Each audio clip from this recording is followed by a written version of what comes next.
The entire world is facing a debt-driven disaster, the scale of which has never been seen before in human history. The situation is now so severe that we're left with only two options: default on our debt or inflate it away.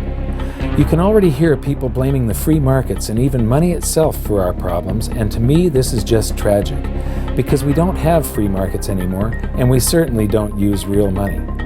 This is the real reason for our problems. Our money itself has been corrupted. It's not just an issue of economics. This affects your freedom. When this crisis hits, people will be screaming for the government to do something when it was the government that caused the problems in the first place.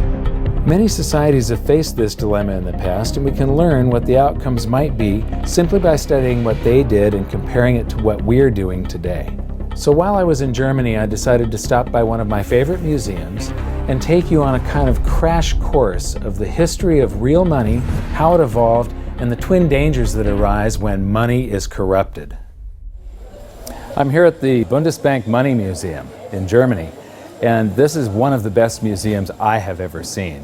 Right at the very beginning of the museum, you walk in and it starts with barter. You know, originally the first form of currency was livestock. The problem with livestock, though, like for instance this cow, if I traded this cow to you for something and somebody else wants to trade you something else that's of much lower value, you can't make change. A system that relies on barter is very inefficient because you not only suffer from the problems of divisibility, you also rely on the hope that you will find someone who has a good or service that you need, who wants something that you have at the same place and at the same time. In economics, this is called the coincidence of wants. Now add the fact that most goods have a shelf life before they perish, and you can see why barter systems held mankind back for so long. So what was it that solved the coincidence of wants and propelled us out of the Stone Age and into space? It was the invention of money. Money is not evil. It is a magnificent tool that allows us to trade our specialized skills and to store our economic energy. Without it, we'd be struggling to feed ourselves each day, and our average lifespan would still be 30. In episode 1, we learned that real money has to fulfill certain properties in order to function. But 2,600 years after its emergence, people still confuse money with currency, even the so-called experts. So they've got here some of the things about what money is. The first example here is money is whatever goes. So, in earlier cultures, commodities such as cattle, stones, or metals were used as money. Buyers took the value of the goods on trust when making their purchase. Today, too, money is a question of confidence. So, the currency, today isn't money, today we're using currency, but the only reason it has any purchasing power whatsoever is because yesterday your experience was that it purchased something. So you have faith that it's going to purchase something tomorrow. Otherwise, it has no value. Whatever form it takes, reliable money has two characteristics. It is genuine and it is stable. People can rely on its value. Well, you know, what fiat currency around the planet has maintained its value? They all fall in value. So right away you can see the difference. They're talking about currency here. And when they say it's genuine, I mean, what is genuine? A counterfeiter, somebody that's running their own printing press in their basement, is making genuine notes as far as he's concerned. I mean, they're genuine counterfeits. These things that just come off of a printing press, well, yeah, it's a genuine lie from a central bank or a government that you've got something that's going to store value for you, because it doesn't over long periods of time. It loses value. Gold, banknotes, and electronic money, meaning electronic currency, may be stored, divided up, or transported. As its material value has declined over time, its genuineness has had to be beyond question. Well, this one says that it's got to maintain its value, and right here they're contradicting the next one. The one thing here, gold, is the only thing that they're talking about that has not lost its value. In the past, rare goods were used as money. Today, central banks must ensure that the supply of money is restricted. Well, what are they doing all over the planet today? They're lifting all the restrictions on how much currency they're creating. They're flooding the planet with currency. The next display shows the usual museum pieces that are described as commodity money: cowrie shells, representative axes, cocoa beans, and the like. While these work better than barter, none of them were actually money because they all had a weakness: one or more properties of money that they couldn't fulfill. Therefore, they are commodity currencies, not money. Some of these were widely used right up until the beginning of the 20th century, and there's some stuff here that I haven't seen before. Here's something very interesting. This brick of tea, its value is in the intrinsic, it's in the commodity that you're using, it's the tea. But this one has a certain fungibility to it. Each unit would have the same value, and you can make change. You can snap these things apart into units of 6. It's portable. It's not that heavy. This fulfills quite a few of the functions of money. I would not imagine that it's that durable. It probably doesn't wear that well. And now we come to the emergence of real money. Here we have little pieces of metal, just little pieces that have been broken off of bars or something that was cast, other little blobs of metal that were traded as a currency. You know, they had purchasing power, they had an intrinsic value, but they still weren't fungible, which means interchangeable. Every one of them had a different value. You can see that some of them have a higher silver content, some of them have a higher gold content. These are called electrum. It's a mixture of gold and silver, naturally occurring. What you notice is that this is from the 7th century BC, and then between the 7th and the 6th century, we're talking about somewhere between 680 and 630 BC, the emergence of true money. Here we've got 4 coins. The large one is a 1/3 stater coin, and the other 3 are 1/6 stater coins. Each unit is interchangeable. It's now a unit of account.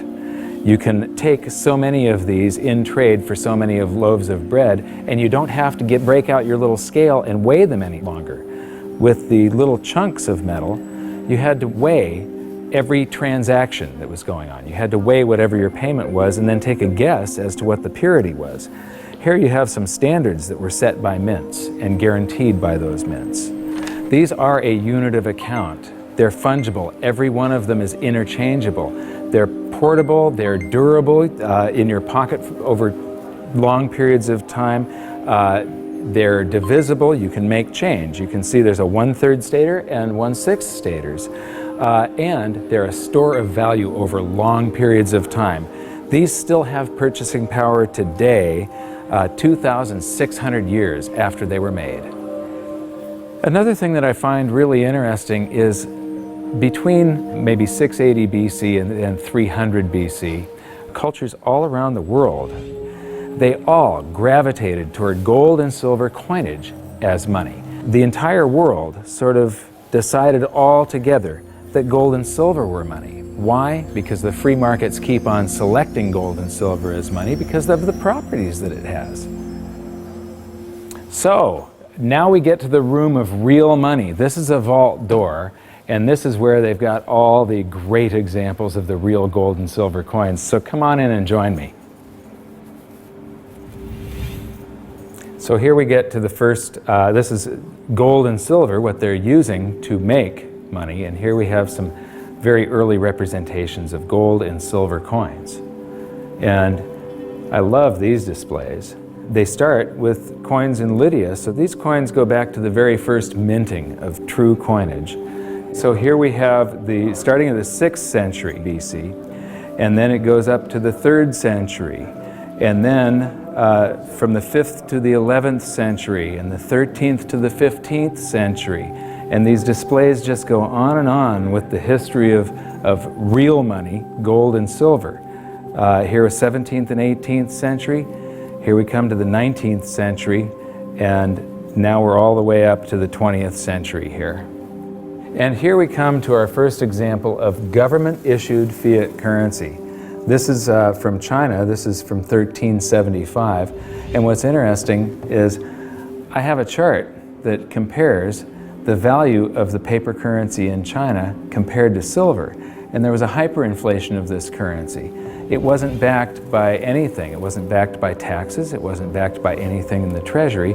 They could just print this. And so this went into a hyperinflation because the government was just running its budget by just doing deficit spending by printing. And then I'm going to skip to some of the colonial currency.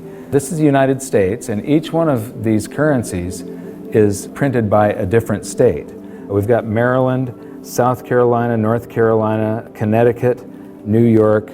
This one here is particularly interesting. It's printed in the 14th year of the reign of King George III. It's dated March 25th, 1776. So this is just a few months before the Declaration of Independence.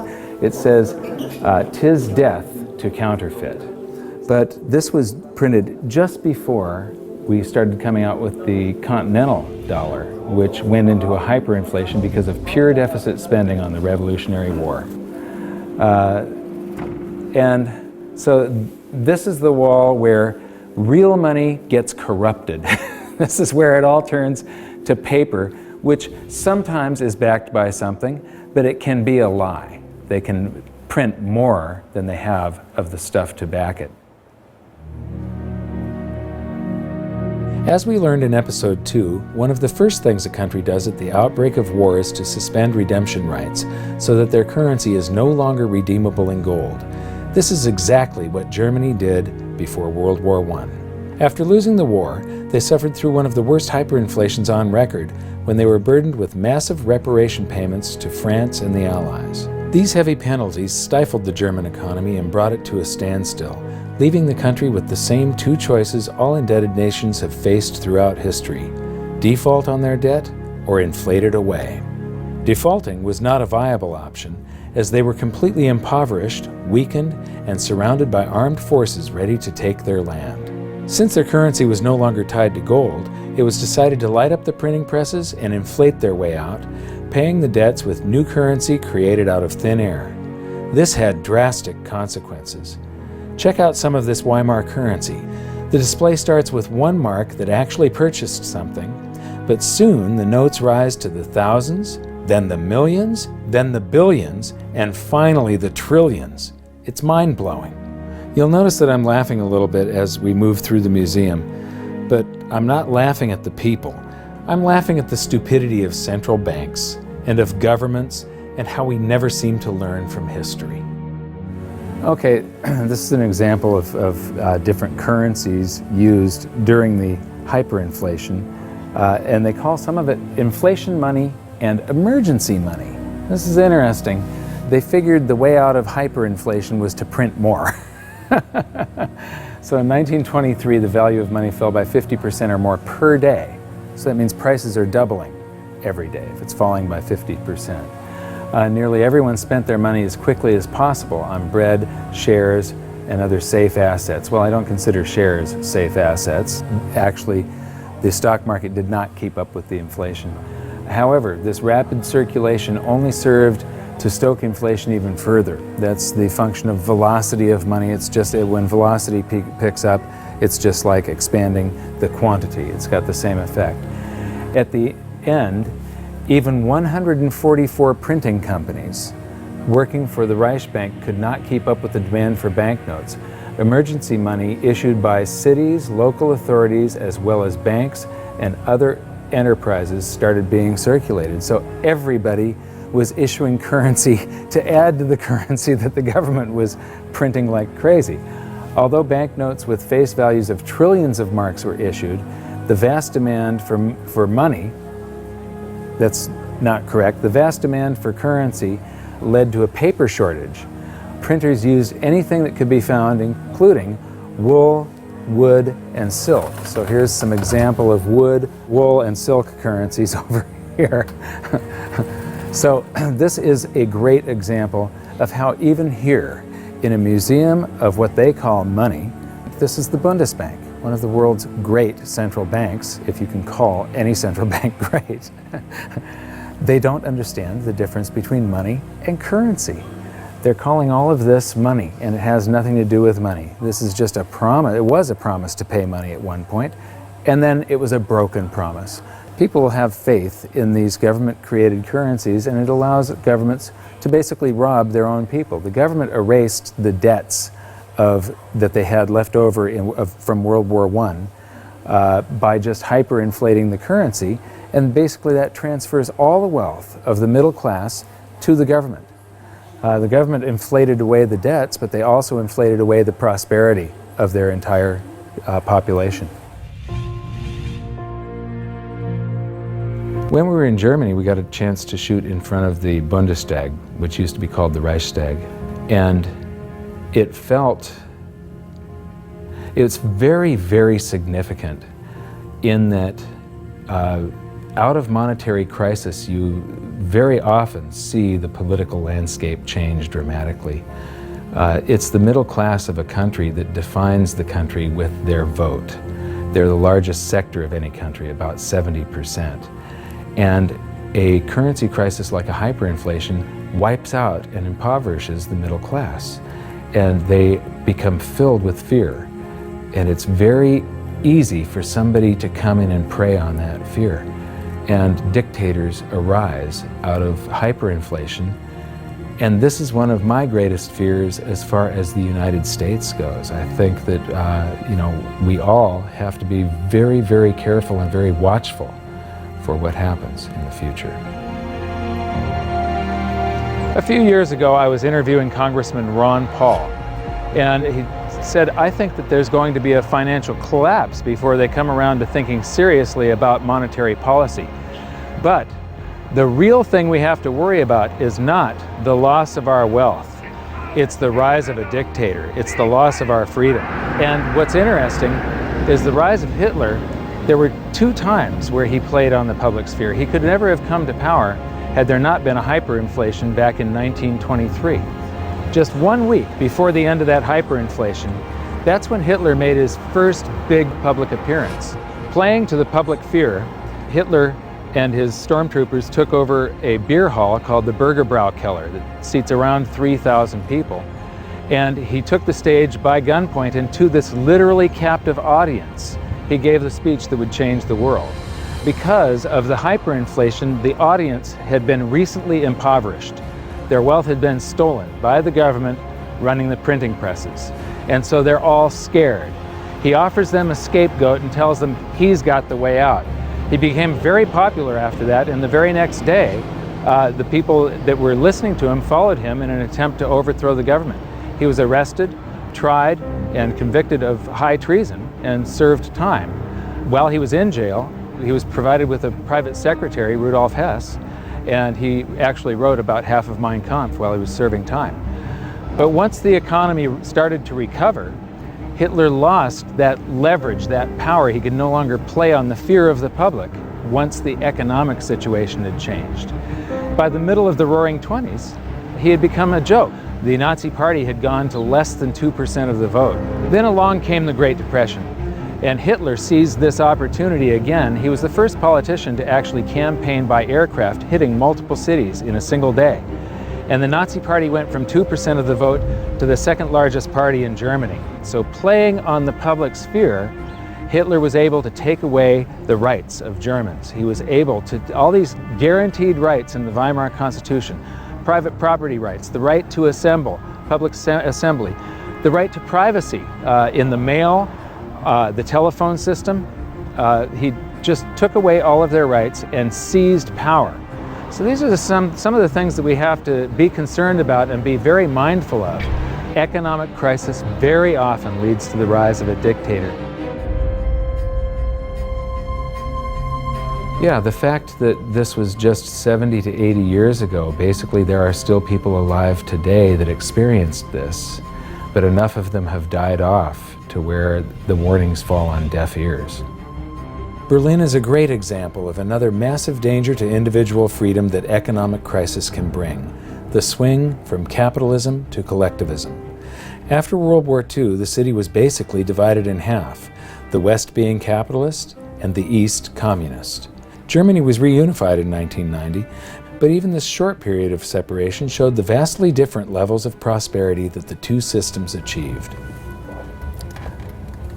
So this is the famous checkpoint Charlie, and what's interesting is how quickly an economy can heal.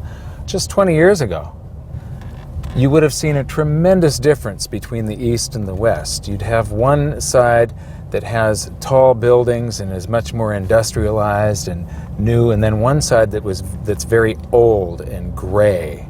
It was one of the best examples of what a state-run society does to an economy. How the more the public relies on government, the worse the general economy gets. What happens, in capitalism, you have the greatest disparity between the poorest and the richest individuals. And there's a backlash against that. And you see this happen in waves and cycles, this cycle that goes from capitalism to collectivism. Here, the example, you had this line going right through a city, and one side of the city that was very poor, and the other side prosperous by comparison. Now, when we go toward collectivism, they want to eliminate this great disparity between the poorest and the richest individuals. But what happens isn't that they raise the standard of living for the poor up here. They drag the whole economy down so that everybody ends up living down here, except for the people that are running the government.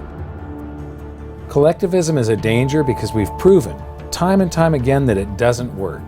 The evidence is in. If you look at history, it's clear that maximum prosperity can only be achieved through individual freedom, free markets, and sound money. You'd think that we'd learn from history, but I'm going to show you a few more displays from the museum that prove conclusively we haven't. And this is where we are today. This is a sheet of 50-euro notes, and these come out of the printing press, bam, bam, bam, bam, bam, just like those notes did. And the entire world today is sort of, every central bank across the planet is creating currency like crazy right now. I think we're going into a deflation, so they're trying to stave off deflation right now by printing their way out of it. So here we've got some examples of the technology that governments around the world are putting into their counterfeit currency so that the public can't counterfeit the currency that the governments are now counterfeiting. So you've got all these holograms and watermarks and different threads and different types of paper. And then here's this big old printing plate where they pop these things out a mile a minute. And right now they are hyperinflating the base money around the world, the paper money. We're going into a deflation, though, of the credit money, the voodoo hocus-pocus currency that the banks just type into the computer. That's starting to collapse, where this stuff is expanding. So we learned in episode 4 that modern currency creation is a complete scam, but a whole lot of people had trouble believing that it could be true. The European Central Bank has this awesome display that shows you exactly how it's done, and it's basically the same as our episode 4. So here's a quick recap thanks to the ECB. Basically, the central bank and the Treasury swap IOUs. The central bank writes a check and the Treasury issues a Treasury bond, which is an IOU, and that creates currency, and then it gets, somebody is paid, it gets deposited into a bank account, and 1,000 marks, they withhold 10%. So right here, they're already telling you that his bank account is a lie. He deposited 1,000 in it. They only withhold 100 in case he wants some of that. And then they loan out 900, which then she buys something from this guy, he deposits the 900. They borrow 90% of that and leave just 10% on deposit for him. And the result is that it expands. Every 1,000 ends up creating 10,000, or every $1 creates $10. And they've got the result here. It's all sort of a voodoo hocus-pocus scheme. One of the great things that I've noticed here is that throughout the museum, they keep on proving the point that even though this is the Bundesbank Museum, they prove the point that fiat currencies that come off of a printing press eventually go to zero, that they're really worthless. This says the ideal goal of all monetary systems was to ensure that money is trustworthy and kept in short supply. Metal-based currencies restrict the money supply because metal deposits are naturally limited. However, during the Industrial Revolution in the 19th century, the rapidly growing economy needed a means of payment which could adapt flexibly to this growth. Baloney. You can have a fixed currency supply, and when you have economic growth, it means that the currency gains in purchasing power. In the 20th century, uncovered currencies, meaning unbacked currencies, have been the norm. In principle, the money stock could grow unchecked. This is why central banks must ensure that the money stock is in line with economic growth. Yeah, right. So here we've got my buddy Milton. Actually, Milton was sort of a semi-free market economist. He won the Nobel Prize, so he's considered the dean of the Chicago School of Monetary Thought, which are monetarists. They believe that we should have a Federal Reserve and it should expand and contract the currency supply to achieve stable prices. One of the problems with Keynesians and monetarists and so on is that they think you should expand it and contract it, but they never contract it. They just, Keynesian, you're supposed to spend when the economy is bad. The government's supposed to spend and stimulate, and then withdraw currency from circulation to keep us from going into a bubble caused by the expansion of credit and the spending that they did during the bad portion of the economy. So they take this rubber band and they stretch it, and it's supposed to come back, but they never do that. They just keep on stretching it to infinity. And here we are, right now, where we are in the world is that rubber band is about to snap with every currency on the planet. And so I'm instability, I'm in deflation, inflation. Let me see, I'm going to cause a hyperinflation. Oh, it just went off the inflation scale. I guess I did cause a hyperinflation. Oops.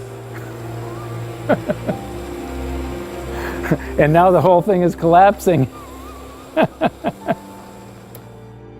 This game of inflation and deflation has never worked. Right now we're on the precipice of the whole system collapsing, and just like the game, our monetary system will reset. This is where the twin dangers we learned about may rear their ugly heads, so it's up to all of us to learn from history. I mentioned earlier that it was the invention of money that allowed humans to prosper and rise out of the Stone Age. But money is only part of the equation. What use is money if you don't have freedom? So what's going to happen? Will we default or inflate our way out of the mess we're in? Since 2005, I've been stating publicly, and I also wrote in my book, that I believe we're headed toward a series of events involving a short-term deflation followed by a big inflation or hyperinflation. If you really want to learn how this inflation might affect you and your family, join me at hiddensecretsofmoney.com for this episode's exclusive presentation. It's a special video that shows where I believe we are on this economic roller coaster of a ride and how I think it'll play out. So for now, what can you do? 1. Share this video on social media and subscribe to our YouTube channel. 2. Educate yourself by watching the rest of this series. And 3. Take action to protect yourself and your family. Learn what you can do at hiddensecretsofmoney.com. I'll see you there.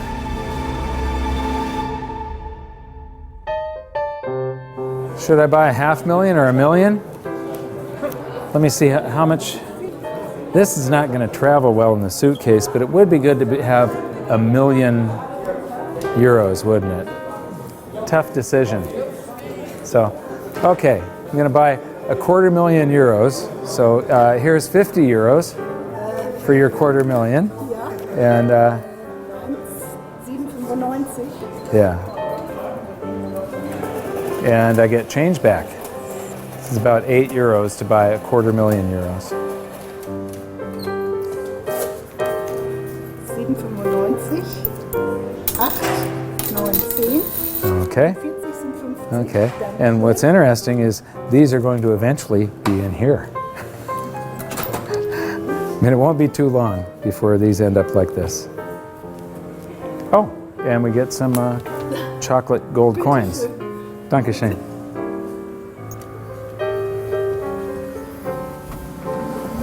So that's our tour of one of the best monetary museums I've seen so far. But what amazes me is that they still just don't get it.